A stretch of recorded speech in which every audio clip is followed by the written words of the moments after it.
Cakalele merupakan upacara adat di desa Pelau dalam bentuk tarian perang yang menggambarkan kisah perjuangan penuh keperkasaan melawan kezaliman.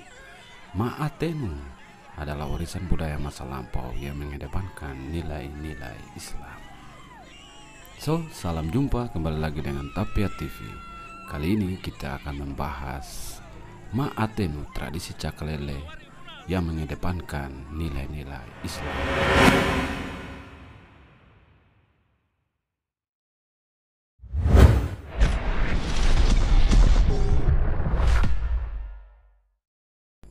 Yang belum subscribe, silahkan subscribe. Dan jangan lupa centang.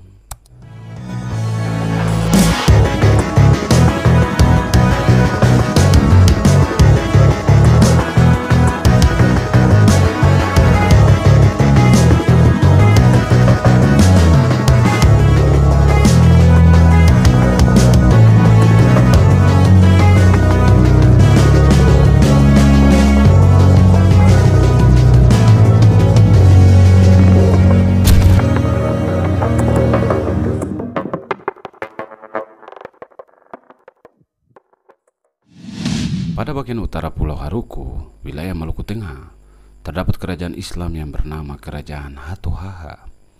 Hatuhaha mempunyai arti yaitu injak di atas batu. Kerajaan Islam tersebut terbentuk sekitar tahun 1410 sampai dengan 1412, yang terdiri atas 5 negeri yang disebut Amarima Lounusa, yang didirikan dengan nama Matasiri, Negeri Pelau, Sahapori, Kailolo, Samasuru, Kabau, Mandalise, Rohmoni, Haturesi, Hulaliu. Satu negeri dari kelima negeri tersebut, yakni Hulaliu, telah beralih agama dari agama Islam ke agama Kristen. Negeri Hatuhaha adalah negeri yang kaya sejarah dengan berbagai adat istiadat di dalamnya.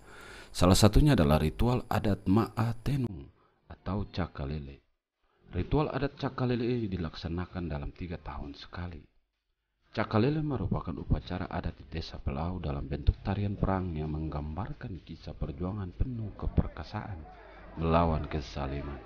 Ma'atenu adalah warisan budaya masa lampau yang mengedepankan nilai-nilai Islam. Bagi sebagian warga Pelau, mereka meyakini bahwa tradisi yang sudah berlangsung ratusan tahun itu adalah wujud dari jiwa keberanian Syahidina Ali, sahabat dan anak mantu Rasulullah, yang terkenal sebagai pemberani di medan perang, sehingga para lelaki yang mengikuti ritual Ma'atenu digambarkan sebagai sosok para pejuang Islam pada masa lampau. Pelau adalah tempat dilaksanakan ritual adat Ma'atenu atau Cakalele yang terletak pada kawasan pelataran adat Jazirah Hatuhaha, disebut juga negeri Matasiri di Pulau Haruku. Dalam struktur tata pemerintahan Kabupaten Maluku Tengah, negeri berpenduduk 11.320 jiwa lebih ini merupakan ibu kota kecamatan di pulau seluas 150 km tersebut. Ritual Ma'atenu diikuti oleh semua pria yang telah akil balik dan anak cucu Pelau yang mempunyai keturunan darah dan Hatuhaha tanpa persyaratan yang berat. Syaratnya yakni bermodalkan keberanian, keyakinan akan kekuatan yang sudah ada dalam darahnya, dan restu orang tua, maka tubuhnya pasti kebal saat mengikuti Ma'atenu.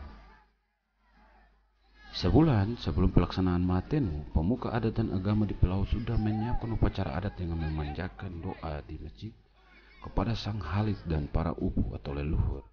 Selama masa itu, kaum pria Pelau sudah bersiap-siap mengasah parang dan menyiapkan pakaian perangnya. Kaum pria yang mengikuti ritual ini jauh-jauh hari telah mempersiapkan diri dengan membersihkan jiwa dari segala kesalahan dan dosa yang dilakukan, terutama kepada orang tua. Saat pelaksanaan ritual Ma'atenu, kaum pria menuju rumah soa atau rumah marga atau rumah pusaka. Ketika para pria mereka keluar dari rumah soa, kepala soa akan memastikan kekebalan dengan cara menebas badan pada pria dengan menggunakan parang yang paling tajam yang telah diasah berulang-ulang selama 1 bulan penuh. Senjata tajam yang digunakan haruslah senjata yang paling tajam, karena jika tidak justru membuat badan menjadi sakit. Menariknya, tubuh yang ditebas tidak meninggalkan luka. Kalaupun ada, hanya tampak seperti garis bekas sayatan benda tajam. Dalam perjalanan, umumnya mereka berada dalam kondisi KA atau dikenal dengan sebutan kapitan, sambil memperlihatkan kekebalan dan ketahanan tubuh menghadapi senjata tajam lewat atraksi Ma'atenu. KA adalah kondisi raga yang kebal dari berbagai jenis senjata tajam seperti silet, kapak, dan pecah beling. KA tidak hanya terjadi pada pria yang mengikuti ritual Ma'atenu saja, tetapi kondisi ini juga akan terjadi pada wanita atau orang-orang yang menonton adat Ma'atenu. Hal ini terjadi ketika mereka melihat orang yang mengikuti Ma'atenu mempunyai hubungan saudara dengan mereka, sehingga di setiap jalan dipasang kain salele atau kain putih untuk membatasi penonton dengan orang-orang yang mengikuti Ma'atenu. Dalam ritual ini, para peserta Ma'atenu wajib memakai ikat kepala putih, sedangkan penonton pria wajib memakai penutup kepala. Dalam mengikuti ritual Ma'atenu, tidak selamanya peserta Ma'atenu kebal terhadap senjata tajam. Ada pantangan atau larangan tertentu yang tidak boleh dilanggar. Misalnya tidak ada izin dari orang tua atau ada petunjuk tetapi dilanggar. Apabila pantangan tersebut dilanggar, maka orang yang mengikuti Ma'atenu akan terluka. Setelah itu, mereka berziarah ke makam para leluhur yang oleh warga setempat disebut keramat. Prosesi pelaksananya terbagi dalam 3 kelompok besar yang menghimpun 13 soa di negeri Pelau. 3 kelompok ini pergi menuju 3 rute yang terdapat keramat, yakni makam para upu yang diyakini sebagai wali Allah, yakni orang-orang suci yang menyiarkan agama Islam. Rute pertama dikenal dengan keramat mata siri atau Latu Rima, terdiri atas soa sahu bawah, Talauhu, Latu Koncina, Latu Pono, dan Latua Muri. Rute kedua yakni keramat Wailurui, terdiri atas soa Salampesi, Tua Kia, Tua Lepe, Angkotasan, dan Tua Nakota. Rute ketiga itu keramat Hunimoki atau Wailapia, terdiri dari soa Tua Leka, Tua Hena, dan Tua Sikal. Untuk sampai ke keramat, peserta Ma'atenu harus menempuh perjalanan dengan jalan kaki untuk pergi dan pulangnya. Keramat terjauh adalah keramat Wailurui, berjarak sekitar 9 km, dan terdekat adalah keramat Wailapia, sekitar 5 km. Sesampainya di keramat, tetua adat memberi sesembahan berupa pinang, daun sirih, dan kapur. Setelah sesembahan diletakkan di tempatnya, tetua adat membakar damar dan berdoa kepada leluhur. Terdengar sesekali para kapitan meneriakkan sholawat Nabi sebelum kembali lagi ke kampung. Para pemuda memakan bekal yang dibawa dan dimandikan oleh para kapitan di sungai. Dalam perjalanan pulang, seluruh peserta Ma'atenu mempertontonkan kebolehannya membacok anggota tubuhnya di sepanjang perjalanan. Setelah semua prosesi adat dijalankan di keramat, kelompok mata siri yang mengambil rute dari arah barat muncul di halaman masjid dengan tabungan gendang perang, membuat suasana menjadi panas sehingga membuat penonton turut bercakap lelah.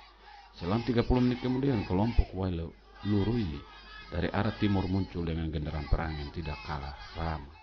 Kelompok Wailapia muncul terakhir dari arah timur, membuat suasana bertambah panas dan merinding. Peragaan cakal-lele ini pun akhirnya berakhir di pelantaran masjid. Untuk menghilangkan pengaruh kapitan yang masih melekat atau membekas, ibu-ibu dari tiap-tiap soa menyarungkan kain ma'alahe ke leher tiap-tiap pria yang ikut Ma'atenu. Ya, begitulah tradisi Ma'atenu cakal-lele dari negeri Pelau atau negeri Mata Siri. Sekian dulu dari Tapia TV. Apabila Anda berkenan suka sama video ini, silahkan like, share, dan jangan lupa untuk subscribe. Salam hormat Tapia.